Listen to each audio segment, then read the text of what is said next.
आणि मनसेचे अध्यक्ष राज ठाकरे आजपासून 2 दिवसांच्या नाशिक दौऱ्यावर आहेत।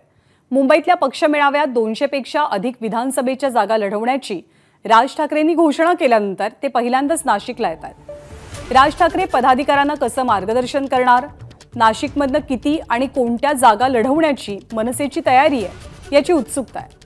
उद्या राज ठाकरे त्र्यंबकेश्वराचं दर्शन घेतील आणि निवृत्तीनाथांच्या पालखी सोहळ्यामध्येही सहभागी होतील।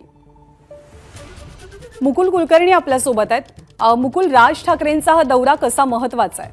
ज्ञानदा, शिवसेनेचा वर्धापन दिन ज्यावेळेस मुंबईमध्ये सुरू असणार आहे त्याच वेळेस मनसे अध्यक्ष राज ठाकरे हे नाशिकमध्ये असतील। साधारणतः 4 ते 5 वाजेच्या दरम्यान ते नाशिकमध्ये पोहोचतील। आल्यानंतर काही प्रमुख पदाधिकाऱ्यांची बैठक ते घेणार आहेत आणि त्यानंतर नाशिकची पुढची रणनीती ही ठरवली जाणार आहे। उद्या सकाळी 11 वाजता ते नाशिकहून त्र्यंबकेश्वरच्या दिशेने जातील।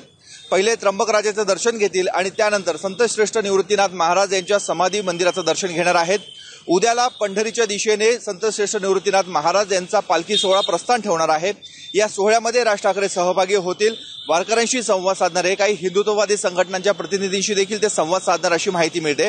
त्यानंतर पुन्हा नाशिकमध्ये येतील आणि जे महत्त्वाचे पदाधिकारी आहेत त्यांच्याशी ते बैठक घेणार आहेत, चर्चा करणार आहेत। मुंबईमध्ये ज्यावेळेस मनसेचा मेळावा पार पडलेला होता, 200 पेक्षा अधिक जागा विधानसभेमध्ये मनसे निवडणूक लढवणार अशा स्वरूपाची चर्चा झाली। त्यानंतरचा पहिला दौरा जो कुठला असेल तो नाशिकचा आहे। नाशिक हा एकेकाळी मनसेचा गड होता, 3 आमदार नाशिकमध्ये होते, नाशिक महानगरपालिका मनसेच्या ताब्यामध्ये होती।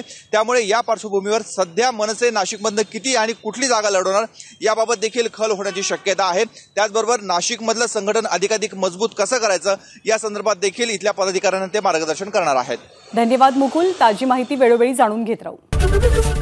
एबीपी माझा, उघडा डोळे बघा नीट।